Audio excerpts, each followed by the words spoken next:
listening to the EPT Works Listen, Love, Give podcast. Hi, I'm Dr. Annette Cardioli, the Forgiveness Doctor. I'm here to help you create phenomenal health, happiness, and new life with energy, intuition, and forgiveness. EPT is short for Emotional Polarity Technique, an innovative, holistic emotional therapy that will change your life for good. You can subscribe to this podcast, get free EPT training at eptworks.com, and like us on Facebook. Low self-esteem is an emotional feeling of holding oneself with disregard to the truth of the real power you hold with your unique talents, gifts, and skills.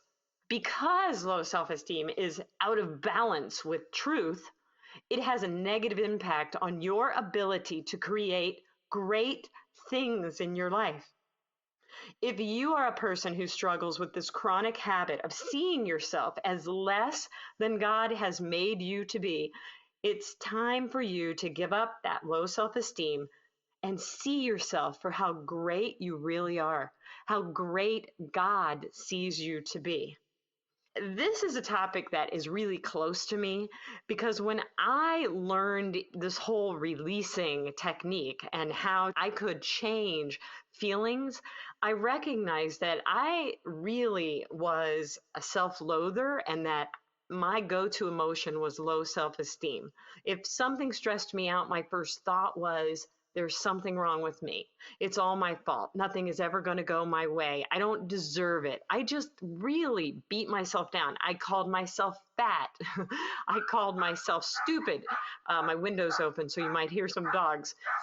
I called myself all kinds of names all the time, and I tried to break this habit. And I'd take it personally when I couldn't help someone in my office, and I would turn it against myself. So those of you who have this problem, you know who you are. You know that you tend to pick on yourself when it's really not reality-based. So there was a point in an EPT class that I actually admitted to this, and I asked someone to work on me in the class, and I said, I want to find the root of my low self-esteem. And in the process, it went to when I was age 10, and at age 10, it had to do with a male friend. And the male friend's name was, I'm going to say it because I don't know, there's a million of these guys, I'm sure. His name was John Washburn. And I knew a story from age 10 that had happened. And what happened was when I was 10, our family moved from Pennsylvania to Indiana. And I was writing letters to a friend of mine named Molly back in Pennsylvania. She asked me in one of her letters to me, she said, I told John Washburn your address because he said he'd like to write a letter to you. And it was a pretty innocent kind of thing. I mean, I'm 10 years old. What's going to happen? And I didn't think anything about it. And so then I got a letter from John Washburn. Now, here's the thing you have to know about John Washburn. John Washburn was the pasty, white, chubby, red-headed boy that was super smart but nerdy, and nobody really liked him. And you certainly wouldn't want to be known as John Washburn's friend because, he just wasn't cool at all.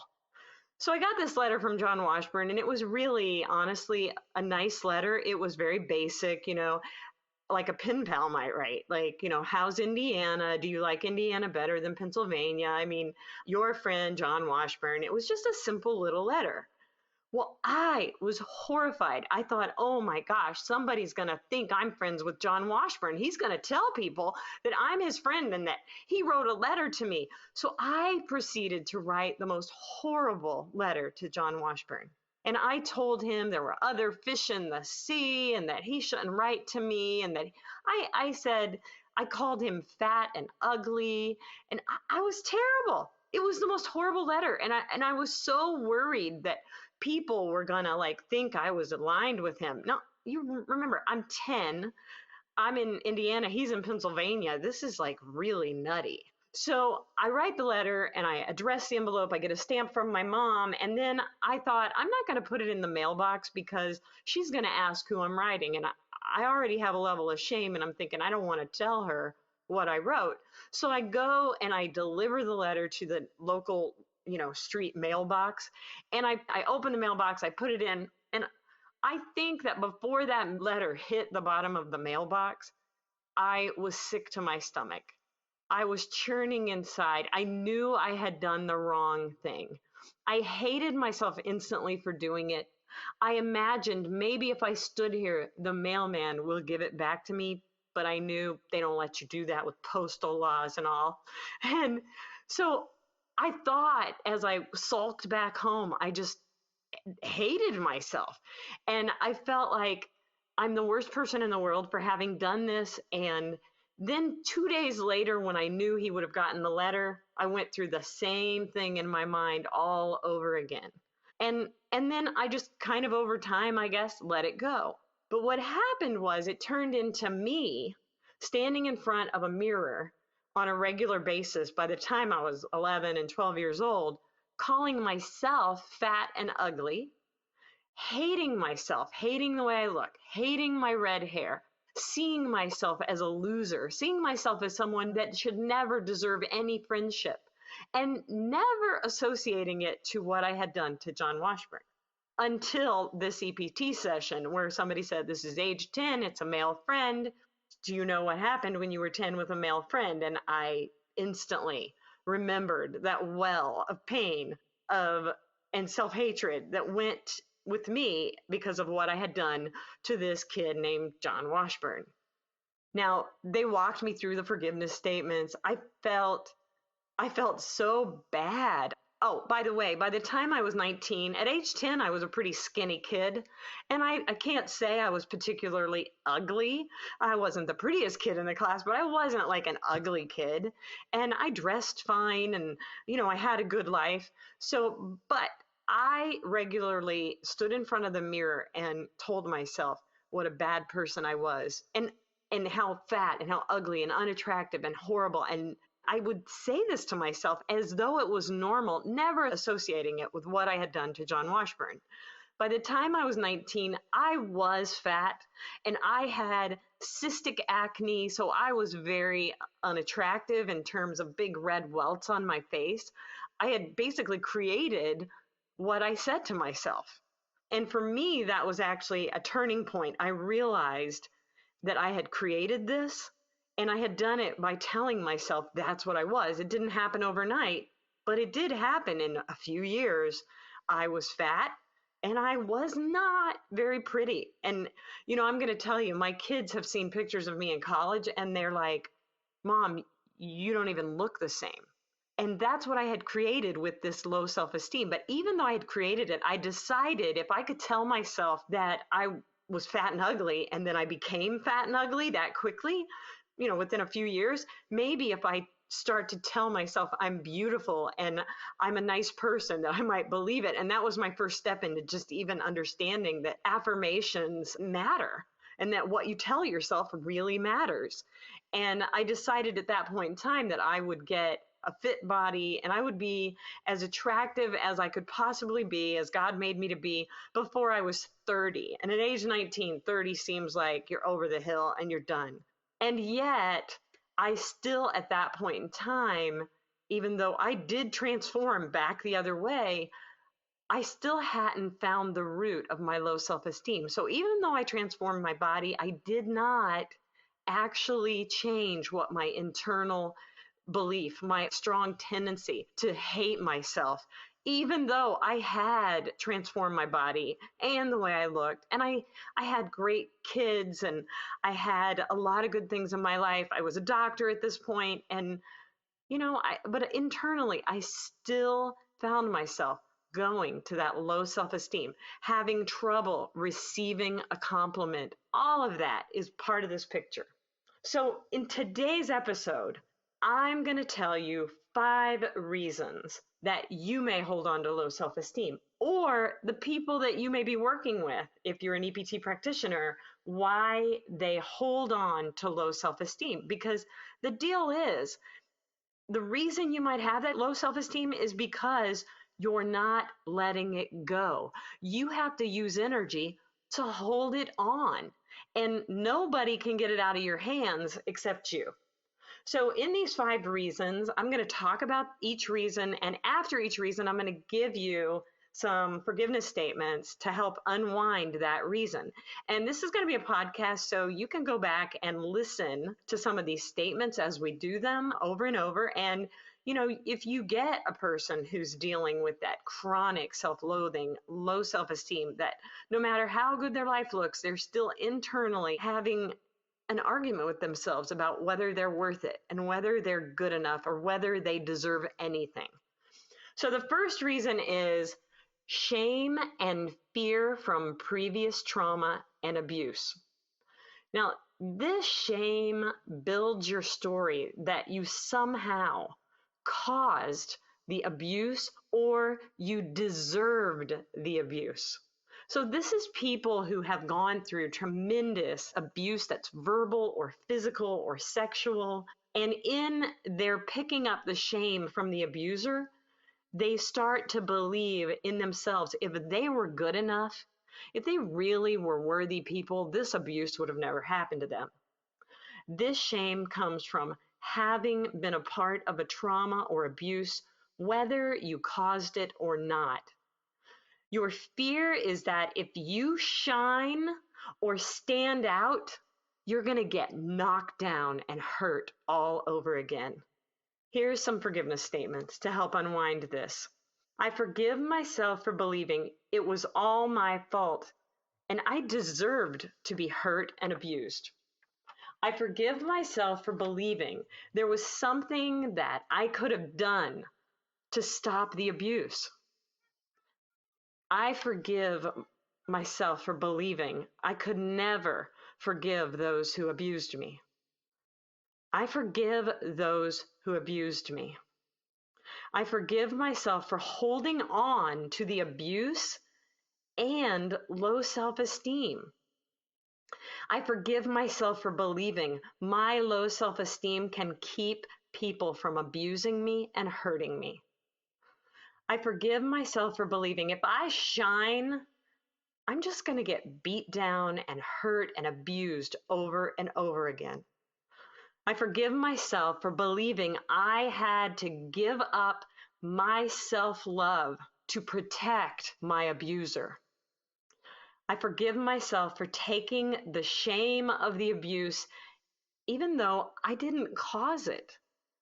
I give myself permission to say yes to this trauma, abuse, fear, and low self-esteem and self-hatred, and I release it to divine love and gratitude.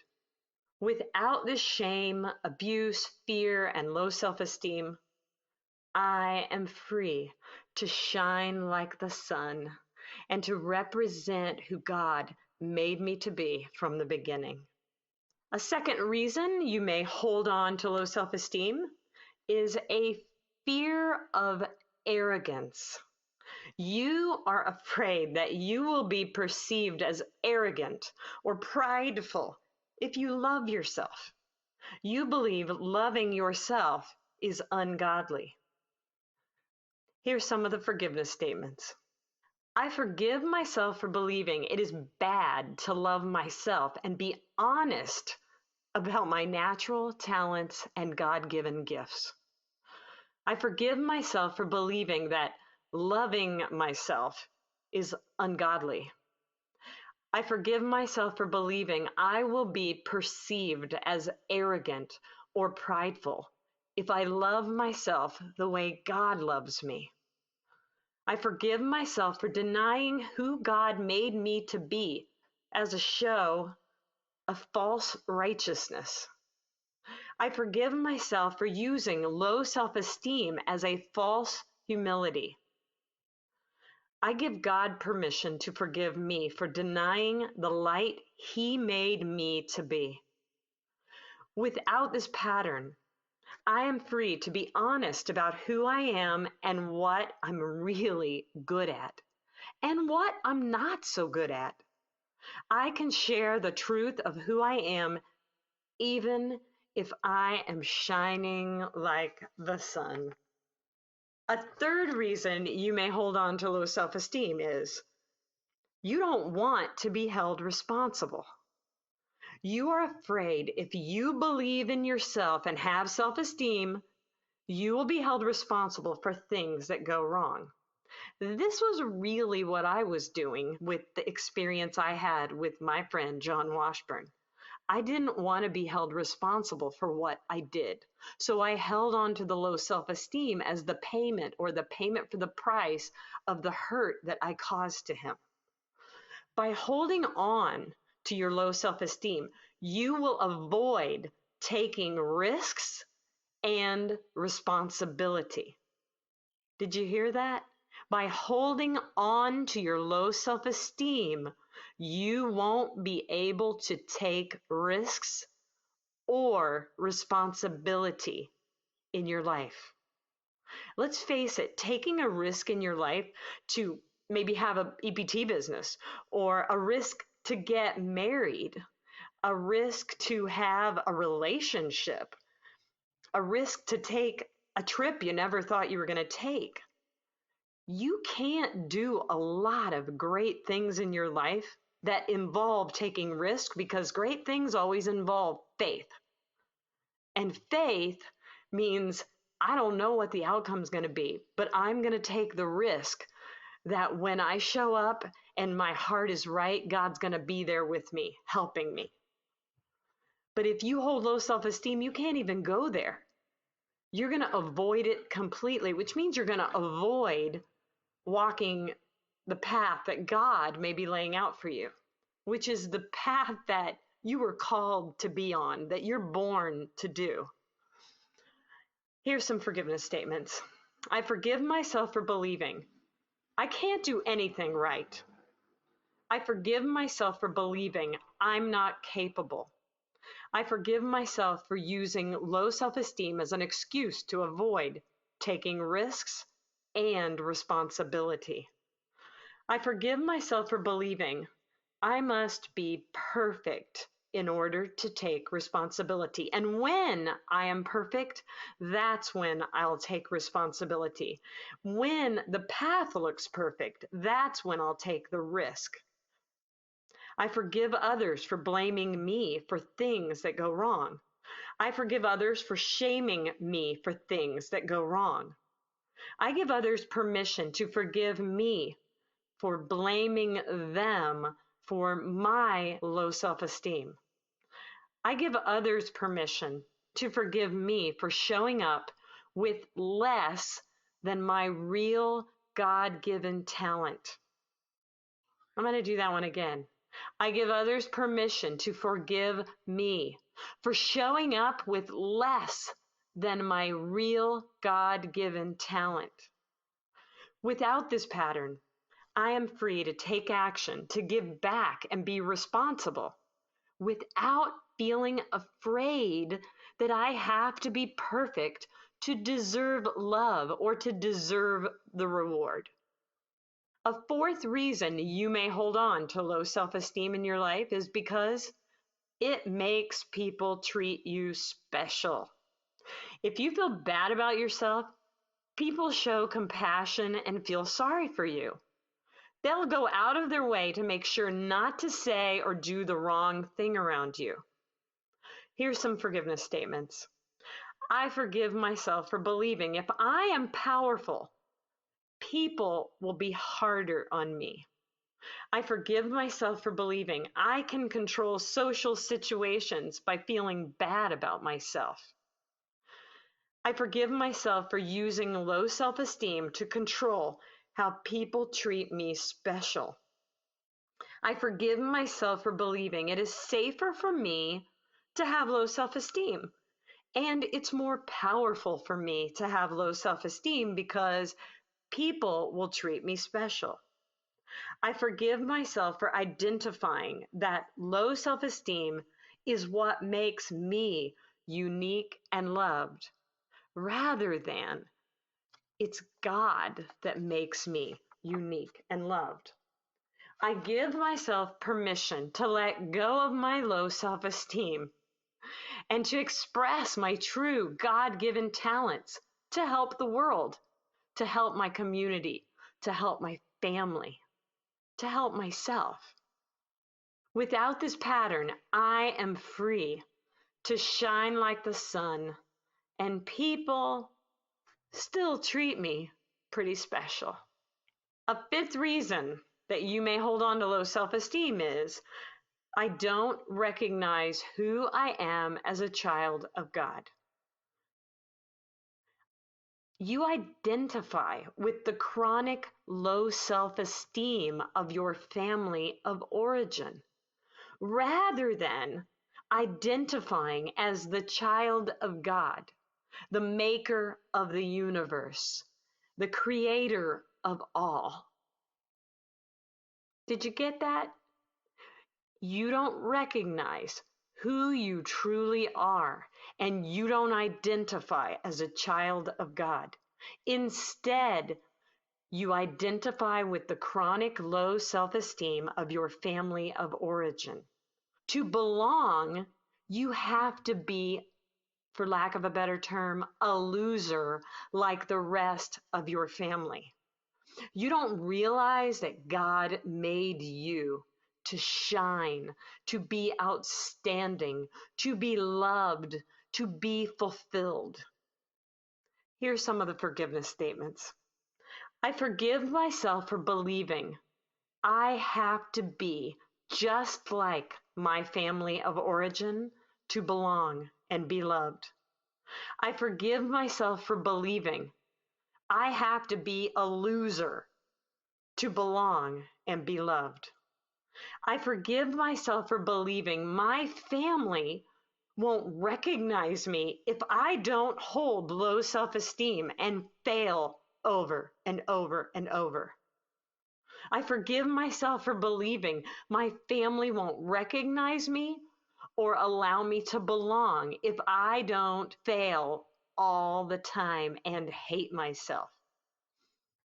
I forgive myself for believing I will be abandoned and all alone if I don't hold on to this low self-esteem.